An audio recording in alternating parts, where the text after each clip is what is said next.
Alors, en 2012, déjà, c'est notre première expérience. En 2012, il y avait donc la crise alimentaire au Sahel.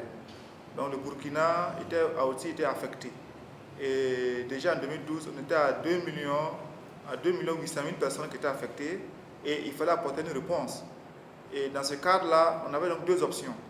Soit on transporte l'argent nous-mêmes et on va distribuer aux bénéficiaires avec tout le risque que cela comporte en termes d'insécurité sur nous-mêmes, en termes de disparition d'argent, en termes de logistique qui était très très importante.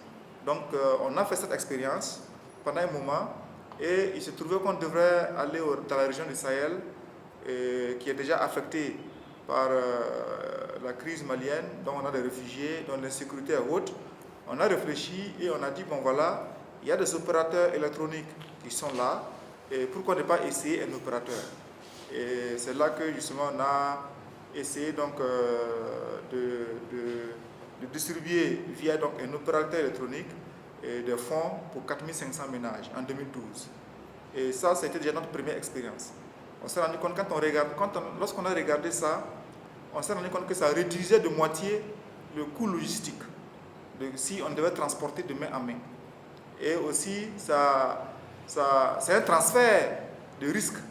Et quand on donne à l'opérateur, c'est vrai, on transfère le risque à l'opérateur, mais l'opérateur n'a pas à manipuler de l'argent. Le travail est simple. Dans chaque village, on a quelques appareils, quelques téléphones qu'on met à disposition du village. Parce que dans tous les villages, il y a pas, tous n'ont pas donc, le téléphone. Donc on met 2 téléphones par village. Mais chaque bénéficiaire a une puce de téléphonie mobile identifiée à son nom. Et c'est sur cette puce-là justement que l'opérateur électronique transfère le fonds. Et on a des techniciens sur le terrain qui donnent les jours de passage. Les jours de passage, et les bénéficiaires donc viennent avec leur puce et ils introduisent donc dans l'appareil, dans le portable pour récupérer donc leur argent. Bien sûr qu'il y a déjà un cash point, un point de distribution d'argent, donc qui est identifié déjà où ils vont récupérer. Donc on l'a fait en 2012, on a capitalisé ça. Ça existe, je peux passer après le rapport. Alors ce qui est intéressant en 2013, c'est là où on est parti un peu plus loin. En 2013, il y a eu donc, pas la crise alimentaire, mais il y a la période de soudure à des populations. Et le gouvernement a élaboré un plan de soutien aux populations et justement on a apporté pour la période de soudure ce qu'on appelle donc du cash inconditionnel. Le cash inconditionnel. Et là aussi, au regard de l'expérience qu'on a eue, on s'est dit, bon voilà, on va utiliser la téléphonie mobile. En ce moment, il y a ce qu'on appelle un cadre commun d'ONG. Il y a un ensemble d'ONG qui se retrouvent donc, et qui partagent les bonnes pratiques. Il y a différents opérateurs qui existent au Burkina, qui sont utilisés par différentes ONG. Donc on a essayé de capitaliser ça.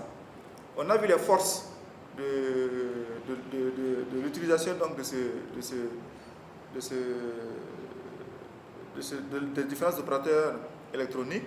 La force c'est quoi? C'est qu'il y a d'abord une couverture du réseau. Il y a la facilité de faire des checkpoints pour rapprocher les bénéficiaires donc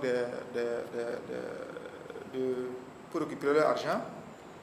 Mais il y a des difficultés. Les difficultés, c'est que tout le territoire national n'est pas couvert. Et là où on intervient, il y a des zones de flottement du réseau. Alors, s'il y a flottement du réseau, ça veut dire que tu ne peux pas avoir accès à tes fonds.